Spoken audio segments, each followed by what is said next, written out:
What was interesting is riding a motorcycle actually really reminded me of skiing. So this, forward momentum, nothing in your way really. Even just like when you find fresh pavement, it's like fresh powder. And, that's exactly what it felt like. And the similar feeling, connected to the ground, pushing through turns, weaving, utilizing the terrain to make it more fun. That was really, really appealing. And then I love the challenge that comes with riding a motorcycle. I mean, driving a car is easy. You're, sipping on coffee, you got the AC on. It's a no-brainer. Where riding a motorcycle, you're connected with it and you're actually doing something together.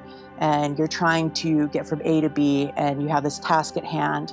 And so it feels like a partnership and you feel like a team, and things don't always go well and you have to figure out how to get through situations.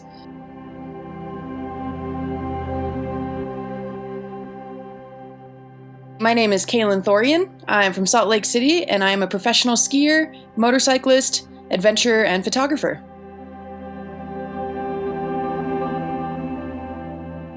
My folks were like classic ski bums, and we were living in Idaho, and they used to try and drag me up to the resort to get me to go skiing, and I'd just be kicking and screaming, like, no, I hate it. I had no interest in cold sports. Then I eventually, when I got to high school, I had met some people and had a crush on this guy who was a skier, and I was like, oh yeah, I totally ski. Like, look how awesome I am. I'll come skiing with you. And thought this was some great ploy to like catch him. And turns out we went skiing, and I had so much fun that I ended up ditching him and all his friends and just kept skiing on my own until like the last chair. And from then on out, I was hooked. So I didn't grow up ski racing. I didn't have trainers. I wasn't doing it after school every day, anything like that. I'm self-taught, on my own dime, crappy skis, just trying to find a way to even get up to the hill. And so that doesn't exactly scream success. But after high school, I moved out to Utah, which is the mecca of skiing, and became a ski bum. So I was making minimum wage, washing dishes, picking up trash, and got to ski every day at Alta. And I was chasing the boys and, chasing everyone who was better and faster at skiing than me, just trying to keep up, and quickly got a lot better. And the local photographers and stuff started to take notice, and I started to get asked to come on little photo shoots to ski, and that kind of blossomed from there. And then eventually I landed my first major magazine cover. It's called Powder Magazine, and it's like, I think only 4 women at the time had only been on it, and I landed a cover of that, and that's when my career really took off. And I was like, oh, wow, maybe I can actually do this. Like, I could do this as a job. And it inspired a lot of confidence in me. And I just kept hustling after that, sending out emails, hitting up sponsors. I had, an inbox full of rejections, but a couple people were like, yeah, we want to work with you. And I just kept hustling and kept taking on random night jobs and whatnot to try and pay for it, and finally was able to make a living off of it.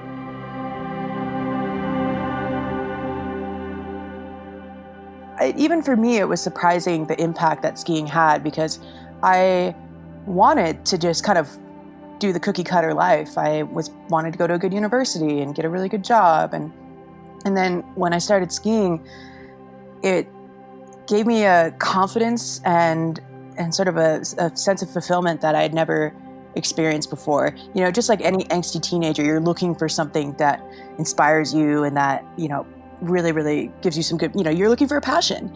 And all of a sudden, here's a sport that came into my life sort of unexpectedly that I really had no desire to do it, earlier in my life. And all of a sudden, bam, it gave me such a sense of self-worth, confidence. It inspired me. It just made me happy, like genuine happiness.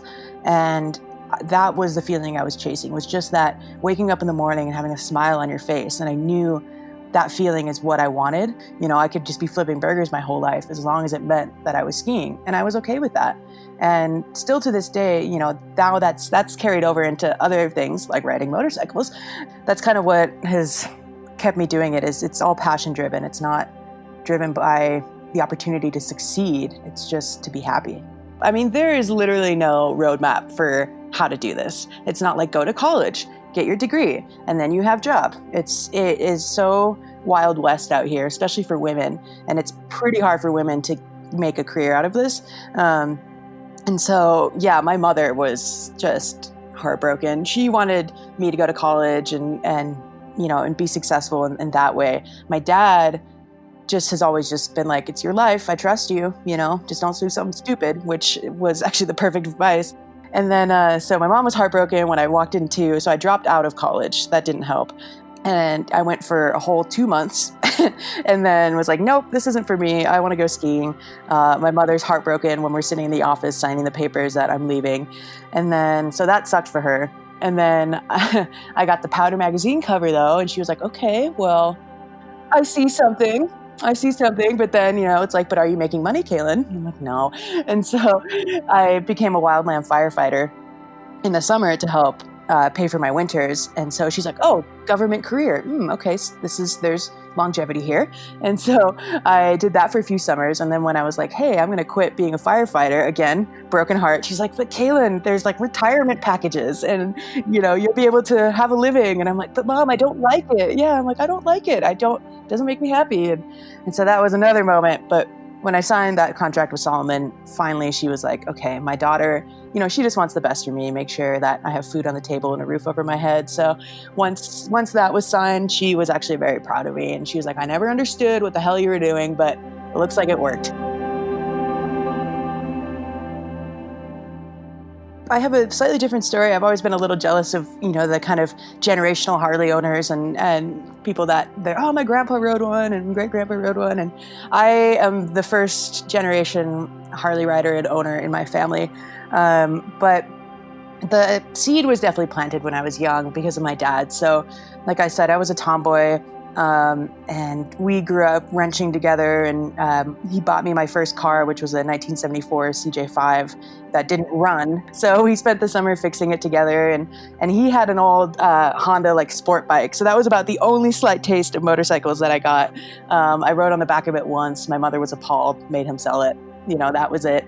But I always loved things that went fast. I loved engines, I loved gasoline, I loved diesel, I loved, all that good stuff. And I wanted to be a race car driver when I was, younger. And so that seed was definitely planted. But then once I went down the ski bum road, I can barely afford a meal, let alone a motorcycle. And so I knew I wanted one eventually, but I had to make some money first. But as time went on, I did a really, really big, I was always making excuses as to why I couldn't do it. It was like, oh, it just sounds really hard. I've never ridden a motorcycle. Like, how do I even start? And making up all these excuses. And I went on a 18-day solo backpacking trip.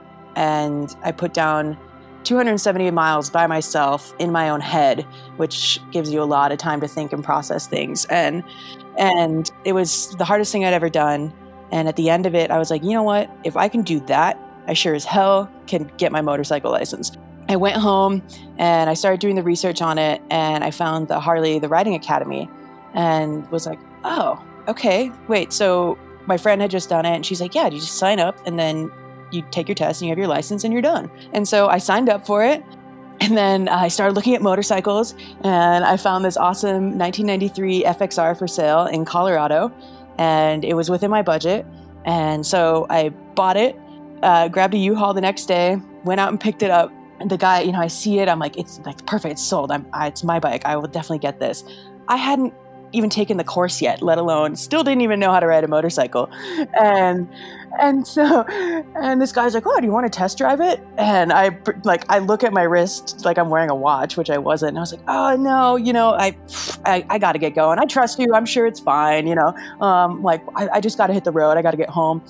And he's like, okay, well, yeah, just go ahead and load it up onto the trailer and it's yours. And I turned to him, I'm like, do you mind loading it on the trailer for me? and he's like, yeah, sure. And so he loads it up on the trailer for me. I'm like, all right, thanks, man.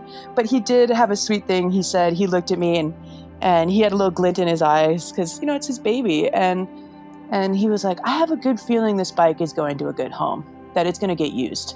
And he gave me a big hug and sent me on my way. And so then got home with it. My buddy helped load it into the garage for me. And then it just sat in the garage until I took the rider's course. Took the rider's course, passed with flying colors. It was awesome. I had a great time. But then, these were all the bikes at the academy with all the roll bars, crash bars on them.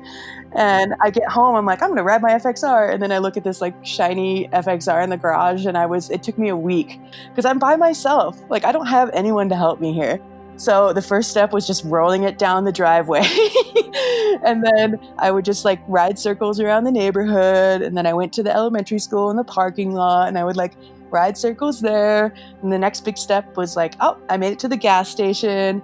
And then, I went to the store, and I rode through another neighborhood, and I just branched out from there.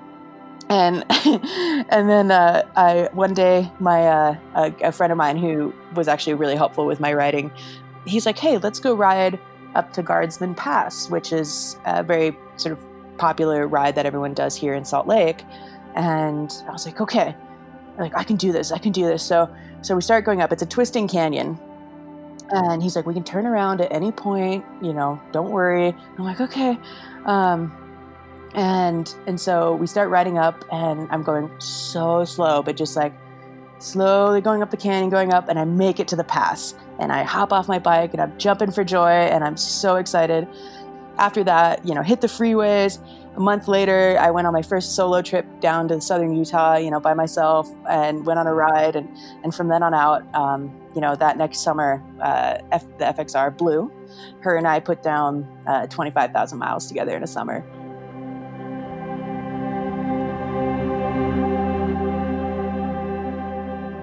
So the camera's really kind of fun because I had done 2 summers of wildland firefighting, and I was planning to pursue it as a full-time career before skiing took off for me. But before I was going to do that, I wanted to take 1 summer off before, every summer turned into smoky wildland firefighting. And I took a summer off, and I only had $5,000 in my bank account. And I spent half of that on a new camera, and then just told myself I want to wake up in a tent as much as possible. So I did that. So I just like hit the road, and I was camping everywhere and backpacking and hiking and just taking photos of everything. And this is roughly when Instagram was really starting to take off. And so I was just posting for fun. The social media influencer thing hadn't really started yet.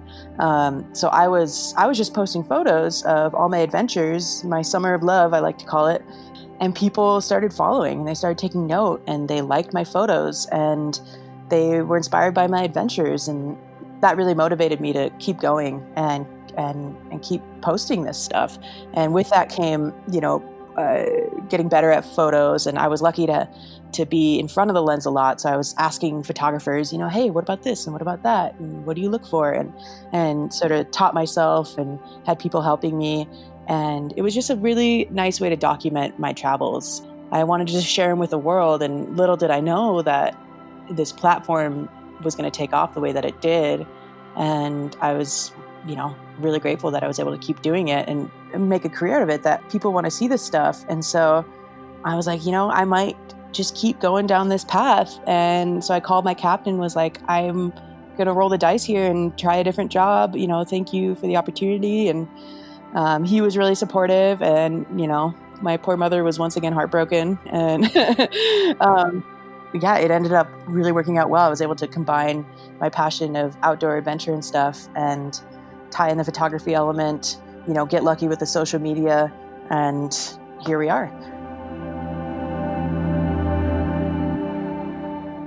Really simple, nothing crazy, but I would love to ride through Norway. I would love to just do a big, long, just month in Norway. Pretty much full Scandinavian. So I would love to kind of go back to where my ancestors came from and see my Viking heritage. And I really want to experience the culture that I'm from. And then on top of that, the roads are amazing. I mean, it's just a twisting mecca of chaos through the fjords, over the ocean. I mean, they literally built roads that just go across the ocean. And so it just looks mesmerizing. I mean, again, it combines that outdoor that we all love, that I love, and the motorcycling, and you can bring it together. Plus you can camp anywhere in Norway as long as it's not within 100 feet of private property. So that's sweet. So it's like, this place, it just delivers everything, but it is also very cushy. I mean, it's, everything is squeaky clean and well taken care of. And if you find yourself in a pickle, it's pretty easy to get out of it. I really want to start diving into Central and South America once COVID goes away, to Central and South America. I've never been to Africa. I'd love to tour through Asia, and especially with, maybe getting more into the adventure bike scene, because you guys are coming out with a fancy Pan Am. I would really love to just see people challenging themselves and seeing more people on motorcycles just because of how fulfilling they are in your life, and how much they've done for me and the people that I've talked to, the people in this community. I just want to bring more people into that fold, because it really does make your life a lot better, as simple as that sounds. It's a way to get a sense of community and to find this tribe, to find a part of yourself, to connect with a machine. It's our new version of the Wild West. It's our new version of exploration and being cowboys, and I think there's a lot of people out there looking for something beyond just the norm, beyond just the everyday grind, and riding a motorcycle, whether that's just, down to your local pub or up a canyon somewhere nearby, or across the entire country or across the seas.